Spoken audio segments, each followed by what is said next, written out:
Hello students, आज हम लोग जे एडवांस 2025 का क्वेश्चन डिस्कस करते हैं। देखिए क्वेश्चन क्या है। In a Young's double slit experiment a combination of two glass wedge A and B having refractive indices 1.7 and 1.5 respectively are placed in front of the slits as shown in the figure. देखिए इस YDSE में Young's double slit experiment में यहाँ जो slit लगाते हैं हम लोग, ये स्लिट में थोड़ा सा ट्रांसफॉर्मेशन किया है इस क्वेश्चन में। ये वेब ऑप्टिक्स का क्वेश्चन है और वेब ऑप्टिक्स में मेनली तो YDSE ही है। खैर देखिए, ये इस शेप का एक स्लैब लिया जिसमें दो मटेरियल से बोला कि ये स्लैब बना हुआ है। इस मटेरियल का नाम A दिया और इसका रिफ्रैक्टिव इंडेक्स 1.7 है, और इस मटेरियल का नाम B दिया और इसका रिफ्रैक्टिव इंडेक्स 1.5 है, और यही स्लैब लगा दिया। हम लोग YDSE वेरिएशन में पढ़े हैं, आप लोग भी पढ़े होंगे कि यहाँ कोई एक स्लैब लगा दिया जाता है एक ही रिफ्रैक्टिव इंडेक्स का। लेकिन इस केस में क्या है कि जब लाइट यहाँ से पास होगा, देखिए इस स्लिट S1 से, इसका नाम S1 दे देते हैं, इसका नाम S2 दे देते हैं, तो S1 से जब क्रॉस करेगा लाइट तो ये B और A, पहले B से क्रॉस करेगा तब A से क्रॉस करेगा। यहाँ भी यही कहानी है, पहले B से क्रॉस करेगा तब A से क्रॉस करेगा। दोनों स्लिट के सामने में डिफरेंस क्या है। S1 स्लिट के सामने B का लेंथ कम है और A का लेंथ ज्यादा है। डायग्राम में क्लियर दिख रहा है, इधर से लाइट आ रहा है तो B का लेंथ कम है और A का लेंथ ज्यादा है। और S2 स्लिट से जो लाइट गुजरेगा उसमें B का लेंथ ज्यादा होगा और A का लेंथ कम होगा। यही सिचुएशन है। अब आगे देखिए क्वेश्चन में क्या बोलता है। The separation between slits is D 2 mm। ये स्मॉल d का वैल्यू दे दिया है 2 millimetre. Shortest distance between slit and screen, capital D का वैल्यू भी दे दिया है 2 metre. Thickness of combination of wedge is 12 micrometre. ये T का वैल्यू दे दिया है, T टोटल थिकनेस है स्लैब का 12 micrometre. Value of L shown in figure is 1 millimetre.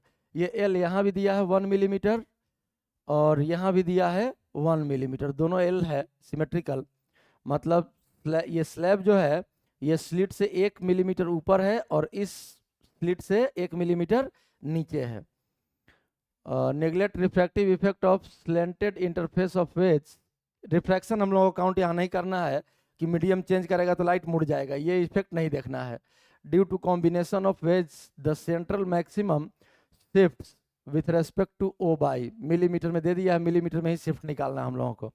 तो देखिए इस क्वेश्चन में इसको सॉल्व करते हैं हम लोग। ये सिंपली जो हम लोग पढ़े हैं YDSE का सेटअप, ये स्क्रीन होता है, यही डिस्टेंस कैपिटल D जो 2 मीटर दिया हुआ है इस क्वेश्चन में, और ये S1 है, ये S2 है। S1 से लाइट अगर P पॉइंट पर गया, P पॉइंट पर इंटरफेरेंस देख रहे हैं हम लोग, तो S1P, और ये S2 से जो लाइट P पॉइंट पर गया S2P। यही डिस्टेंस मान लीजिए आप सेंट्रल मैक्सिमम O से Y, यही O पर सेंट्रल मैक्सिमा बनता है, और ये डिस्टेंस है स्मॉल d, ये y हो गया। तो इस केस में, इस सिंपल केस में जब कोई स्लैब नहीं है, तो इस केस में पाथ डिफरेंस हम लोग जानते हैं, delta equals S2P minus S1P equals y d by capital D। ये आप लोग पढ़े होंगे। अब ऑप्टिकल पाथ लेंथ के बारे में थोड़ा सा बता देते हैं। ऑप्टिकल पाथ मान लीजिए ये एक स्लैब है, रिफ्रैक्टिव इंडेक्स म्यू है और थिकनेस T है। तो अगर लाइट यहाँ से यहाँ क्रॉस करता है तो इस T थिकनेस, इस स्लैब के इनसाइड कितना लेंथ लाइट गुजरेगा, L लेंथ या T लेंथ, T यहाँ है तो इसका ऑप्टिकल पाथ लेंथ हो जाता है, optical path length equals mu T। अब देखिए इसी को अगर हम लोग यही सेम T और म्यू ले लें, सेम सिचुएशन, ये म्यू है और T है, थिकनेस T और रिफ्रैक्टिव इंडेक्स म्यू, और अगर हम लोग यहाँ से मान लीजिए A से लेके B तक का जो कि टोटल लेंथ यहाँ एज्यूम कर लेते हैं कैपिटल L, तो अब ऑप्टिकल पाथ लेंथ कितना हो जाएगा। तो देखिए ऑप्टिकल पाथ लेंथ लिखने का सिंपल तरीका क्या है, टोटल लेंथ था कितना A टू B या कैपिटल L कह लीजिए, तो कैपिटल L से मीडियम वाला लेंथ घटा दीजिए L माइनस T। ये हो गया आपका फ्री स्पेस में जितना लेंथ ट्रेवल किया, A से इस इंड तक और इस इंड से B तक, कैपिटल में से T घटा दिए, फ्री स्पेस का लेंथ निकल गया। और इस स्लैब में जो लेंथ T ट्रेवल किया है इसके लिए कितना लेंथ होता है, अभी हम लोग देखें हम म्यू T, तो प्लस म्यू T, ये वैल्यू कितना आ गया L plus mu minus 1 into T। ये आप लोग जानते होंगे। और इस एल के जगह पर अगर आप चाहें तो ए बी भी लिख सकते हैं, इसी को आप ऐसे भी लिख सकते हैं, a b plus mu minus 1 into t, यही ऑप्टिकल पाथ लेंथ आता है। अब देखिए इस क्वेश्चन में हम लोग पाथ डिफरेंस निकालते हैं, तो यहाँ भी क्या किया गया है कि 2 स्लैब प्लेस किया गया है। अभी हम लोग इसका थोड़ा एनालिसिस कर लेते हैं स्लैब का। ये जो स्लैब है यहाँ से देखिए, ये थिकनेस दिया हुआ है आपका कितना 12 मिलीमीटर, 12 माइक्रोमीटर, और ये लेंथ है S1 के सामने, यहीं S1 मान लीजिए, यहाँ S2 मान लीजिए, तो ये लेंथ दिया हुआ है कितना 1 मिलीमीटर, 1 mm, और ये लेंथ भी नीचे वाला कितना है 1 mm। अब देखिए यहाँ से अगर इस एंगल को, इस लेंथ को x1 मान लेते हैं और इस लेंथ को x2 मान लेते हैं, x1 और x2, यहाँ सीधा रिवर्स हो जाएगा क्योंकि ये सिमेट्रिकल है, 1 मिलीमीटर ऊपर 1 मिलीमीटर नीचे, या यहाँ से इस, जैसे यहाँ हम लोग x1 x2 निकालेंगे इस ट्रायंगल थीटा से, इस ट्रायंगल थीटा से सिमेट्रिकल होगा, बराबर थीटा होगा। आप लोग इसको भी सॉल्व कर सकते हैं x1 x2। तो खैर यहाँ x1 इसको मान लिए और इस लेंथ को मान लिए x2, तो यहाँ उल्टा हो जाएगा, ये लेंथ हो जाएगा कितना आपका x2 और ये लेंथ हो जाएगा x1। अब अगर tan थीटा हम लोग लिख लें इस राइट एंगल ट्रायंगल में, तो tan थीटा इक्वल्स, ये तो है 12 माइक्रोमीटर और डिवाइड बाई टोटल लेंथ कितना हो गया 1 मिलीमीटर, 1 मिलीमीटर और 2 मिलीमीटर, 4 मिलीमीटर इक्वल्स, यहाँ से देखिए x2 और ये 1 मिलीमीटर है, तो नीचे वाला लेंथ कितना बच गया 3 मिलीमीटर, तो ये इसको लिख सकते हैं हम लोग x2 बाई 3 mm इक्वल्स, यहाँ से इस छोटे वाले ट्रायंगल से x1 और बाई, ये तो 1 मिलीमीटर दिया ही हुआ है, तो x1 बाई 1 मिलीमीटर। अब मिलीमीटर मिलीमीटर मिलीमीटर यहाँ से कट गया और ये नंबर 4 से 12 कट गया कितना टाइम्स 3 टाइम्स। तो देखिए x2 के लिए मिलीमीटर देखना नहीं है, अब इस 3 नंबर को सिर्फ ले जाकर मल्टीप्लाई कर देंगे तो 9 माइक्रोमीटर हो गया, x2 इक्वल्स 9 माइक्रोमीटर, और x1 यहाँ से अगर सॉल्व किए तो 3 इंटू 1 3 माइक्रोमीटर, मिलीमीटर तो कट ही गया, सिर्फ माइक्रोमीटर यूनिट बच जाएगा। तो x2 और x1 का वैल्यू हम लोगों का आ गया। अब देखिए S1 स्लिट के सामने जो है ये x1 लेंथ का हम लोग स्लैब प्लेस करेंगे B मटेरियल का, जिसका रिफ्रैक्टिव इंडेक्स देखिए कितना दिया है, B का दिया है 1.5 और A का दिया है 1.7। तो S1 के सामने B मटेरियल का स्लैब प्लेस करेंगे कितना लेंथ x1 लेंथ, और A मटेरियल का स्लैब प्लेस करेंगे कितना लेंथ x2 लेंथ।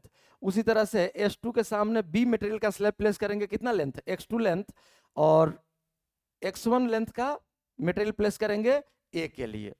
तो आइए यहाँ हम लोग अब सॉल्व करते हैं, पाथ डिफरेंस कितना होगा। तो सबसे पहले देखिए S2 के सामने, S2 के सामने x2 लेंथ का, x2 थिकनेस का, ये x2 निकाले थे, B के सामने x2 थिकनेस का वो मटेरियल प्लेस करते हैं जिसका रिफ्रैक्टिव इंडेक्स 1.5 है, इसका रिफ्रैक्टिव इंडेक्स इसी में लिख देते हैं 1.5, और एक पतला सा एक और मटेरियल प्लेस कर देते हैं, इसका लेंथ x1 थिकनेस x1 और रिफ्रैक्टिव इंडेक्स 1.7। तो अब S2P जो पाथ डिफरेंस होगा यहाँ से जो हम लोग लिखे इस वैल्यू से, तो S2P का ऑप्टिकल पाथ लेंथ हो जाएगा S2P प्लस x2 के लिए देखिए x2 इंटू x2 का म्यू कितना है 1.5, तो 1.5 माइनस 1, और प्लस x1 के लिए तो x1 into 1.7 minus 1, x1 thickness वाले मटेरियल का रिफ्रैक्टिव इंडेक्स है 1.7। ये हो गया S2P। एक पाथ डिफरेंस लिख रहे हैं, पाथ डिफरेंस डेल्टा इक्वल्स ये वैल्यू माइनस, अब S1P के सामने क्या है, तो S1P के सामने देखिए आपका जो स्लैब है ये 1.5 वाले का लेंथ x1 है और 1.7 वाले का लेंथ x2 है।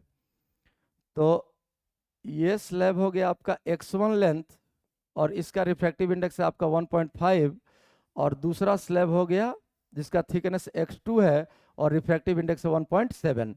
तो इसका ऑप्टिकल पाथ लेंथ हम लोग लिख सकते हैं S1P plus x1 into 1.5 minus 1 plus x2 into 1.7 minus 1, यही आपका टोटल पाथ डिफरेंस हो गया। अब इस पाथ डिफरेंस को अगर हम लोग सिंप्लीफाई कर लें थोड़ा, तो डेल्टा इक्वल्स देखिए S2P माइनस S1P, तो S2P माइनस S1P का सिंपल केस में वैल्यू क्या होता है, y d by capital d, small d capital d दोनों वैल्यू दिया हुआ है।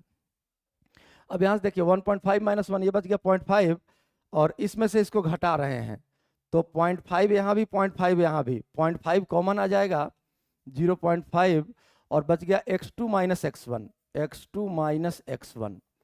और सेकेंड टर्म में देखिए यहाँ से 0.7 और ये 0.7 और x1 माइनस x2 बचा, तो माइनस अगर कॉमन ले लें तो ये माइनस आ गया बाहर, और 0.7 इंटू x2 माइनस x1। और path difference, optical path difference central maxima के लिए कितना होगा, 0 इक्वल्स 0 यहीं लिख देते हैं फॉर सेंट्रल मैक्सिमा, यही पूछ रहा है सेंट्रल मैक्सिमा कितना शिफ्ट होगा, तो इक्वल्स 0। अब यहाँ से वाई डी बाई डी का वैल्यू हम लोग लिख लेंगे, इस माइनस को उधर ले जाएंगे प्लस हो जाएगा, और x2 माइनस x1, देखिए x2 x1 का वैल्यू कितना आया था, यहाँ सॉल्व किए हम लोग, x2 9 माइक्रोमीटर और x1 3 माइक्रोमीटर, तो x2 माइनस x1 कितना हो जाएगा 6 micrometer, x2 minus x1 6 micrometer, तो ये हो गया 0.7 इंटू 6 माइक्रोमीटर, राइट साइड जाके प्लस हो गया, 0 है उधर, ये नेगेटिव है उस साइड जाके प्लस हुआ, और ये उधर ले जाएंगे तो माइनस हो जाएगा, माइनस 0.5 और इंटू 6 माइक्रोमीटर, ये भी आ गया x2 माइनस x1। अब यहाँ से 6 माइक्रोमीटर अगर कॉमन ले लें तो देखिए 0.7 माइनस 0.5, 0.2 बचेगा, तो 0.2 इंटू 6 ये हो गया कितना 1.2 माइक्रोमीटर। और अब इसको अगर सिंप्लीफाई कर लें तो देखिए y तो सॉल्व करना है, स्मॉल डी का वैल्यू, ये कैपिटल डी था, y हम लोग को सॉल्व करना है, स्मॉल डी का वैल्यू दिया हुआ 2 मिलीमीटर, तो 10 टू द पावर माइनस 3, और डिवाइडेड बाई कैपिटल डी का वैल्यू दिया हुआ 2 मीटर, तो मीटर और मीटर कैंसिल हो गया, ये 2 और 2 भी कैंसिल हो गया, ये 10 to the power minus 3 micro को मिली बना देगा, 10 टू द पावर माइनस 6 यहाँ है, 10 to the power minus 3 cancel हो गया, और यहाँ से फाइनली y का वैल्यू आ गया कितना 1.2 मिलीमीटर, यही शिफ्ट हुआ। सेंट्रल मैक्सिमा बराबर पाथ डिफरेंस 0 किए तो y का वैल्यू निकल गया, जितना y आता है यही शिफ्ट होता है 1.2 मिलीमीटर। तो देखिए मिलीमीटर तो यूनिट में दिया ही है, यहाँ विथ रेस्पेक्ट टू वो कितना आ जाएगा आंसर 1.2, यूनिट लिखने का जरूरत नहीं है। यही क्वेश्चन है, क्वेश्चन का ये आंसर है, और इस पेज में आपका सॉल्यूशन है।